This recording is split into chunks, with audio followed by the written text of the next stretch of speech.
అన్నయ్య అంట. అదవుతుందా? బాబు అయితే అంటే ఒకసారి బాబా ఒకసారి బాబు ఇది మిషన్ అనమాట. అది పుట్టింది ఇప్పుడే కాదు కదా, ముందు ఆ హ్యాపీనెస్లో ఉంటుందేమో అని. ఎలా ఉందిరా నేను అడిగితే, ఆ బాబు అయితే అయిపోయేది, మళ్ళీ పాప అయింది అంటే ఆయన చెప్పింది కరెక్టే. ఇక్కడ ఏ ప్రేమలు ఏం లేవు. సో వీళ్ళు సొసైటీ కోసం కంటున్నారు పిల్లల్ని. బాబు అయితే అయిపోయేదంట, అదేంటి? సో ఆయన చెప్పింది కరెక్టే అనిపించింది నాకు. మెడిటేషన్ నాకు అది వచ్చింది విజన్, అంతకుముందు జరిగింది నా లైఫ్లో. సో ఆ తర్వాత ఏం చెప్పారు, అప్పుడు నేను జాబ్ లెఫ్ట్ చేశాను కదా, సరే మనీ ఎన్ కోసం ఏం చేయాలి, ఎలాంటి జాబ్ చేయాలి అది ఇది అని చెప్పేసి నేను అనుకుంటున్నాను. సో అప్పుడు వీరు ఏం చేశాడంటే నాకు ధ్యానాంధ్రప్రదేశ్ బుక్ ఇచ్చి చదవమన్నాడు. నేను చాలా కన్ఫ్యూజ్గా ఉన్నాను. రెండోసారి అక్కడికి వెళ్ళాను, ఆనందప్రసాద్ వీళ్ళందరితో వెళ్ళాను. ఇక రెండోసారి ఈయన చూసి నన్ను ఈ బుక్ చదువు అని చెప్పి ఇచ్చాడు చేతికి. ధ్యానాంధ్రప్రదేశ్, అప్పుడు ధ్యాన జగత్ కాదు. సరే ర్యాండమ్గా ఒక పేజీ తీసా. ఆ పేజీలో ఏముందంటే, తనకు కూడా చెప్పలేదు ఇప్పుడు వరకు. ఆ పేజీలో ఏముందంటే, అప్పుడు నాకు క్వశ్చన్ ఏంటి, నేను ఏం జాబ్ చేయాలని.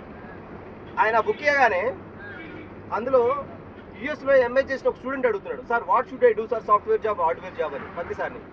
సార్ ఏమంటాడంటే, ఒరే పిచ్చరా కొడక, అలాంటి జాబులు చేయడానికి భూమిండల మీద చాలా మంది ఉన్నారు, ఒక బుద్ధుడి పోస్టు, జీసస్ పోస్టు, కృష్ణుడి పోస్టు ఖాళీగా ఉన్నాయి, ఈ జాబులు ఎవరు చేయాలరా అన్నాడు. నేనున్న క్వశ్చన్ ఏంటి అంటే, books are the short cut way for enlightenment అంటే, బుక్స్ ఎంత మిరాకిల్స్ అంటే, నేను ఆ టైంలో ఆ కన్ఫ్యూజన్లో ఉండడం, అసలు నేను ఏం అడగలేదు, ఈ బుక్ చదువు అని చెప్పి నా చేతికి ఇచ్చాడు. అసలు ఆయన కూడా గుర్తులేదు. నేను ఆ బుక్ తీశాను, ర్యాండమ్గా ఆ పేజీ ఓపెన్ చేశాను, అందులో అది ఉంది. అదేదో నాకే చెప్తున్నట్టుగా చాలా వండర్ఫుల్ అనిపించింది. సరే అని బుక్ పక్కన పెట్టేసి ఆ పిరమిడ్ చుట్టూ 3 ప్రదక్షిణలు చేశాను. ఫిక్స్ అయ్యాను, ఎస్ నేను ఈ జాబ్ చేయాలి. ఎందుకంటే చిన్నప్పటి నుంచి ఉంది, తల్లిదండ్రులు లేకపోయినా ఏదైనా స్కూల్ నుంచి ఇంటికి వెళ్తున్నప్పుడు ఎవరైనా ముసలి వాళ్ళు అటు ఇటు తిరుగుతుంటే వాళ్ళు అలా ఉంటే హెల్ప్ చేస్తుండేవాడిని.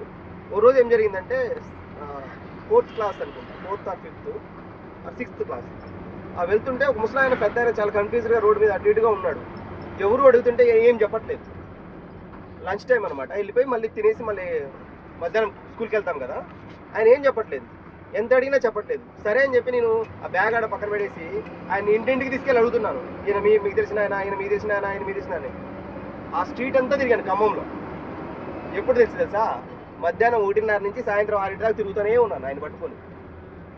ఎప్పుడో 7:30కి 8 ఒక ఆవిడ నేను అడగకముందే కోపడుతుంది. నాకు అర్థమైపోయింది ఇండికేషన్ అంటే ఈయన వాళ్ళకి సంబంధించిన కోడలు అనమాట. ఆవిడ ఆయన వదిలించుకోవాలని ఇక్కడ వదిలేసి వచ్చింది. నేను టకటకి వెళ్ళిపోయి డోర్ కొట్టేసి, ఏందమ్మా అట్లా మా మమ్మీ డోర్ వేస్తున్నారు వెళ్ళిపోతున్నారు ఏంటంటే, ఏం లేదంటే, ఈయన తెలుసా మీకంటే తెలియదు అంటాడు. అందులోపే ఆయన అబ్బాయి వచ్చేసాడు, వాళ్ళ కొడుకు. మా ఫాదర్ ఏంటి, మా ఫాదర్ ఎక్కడ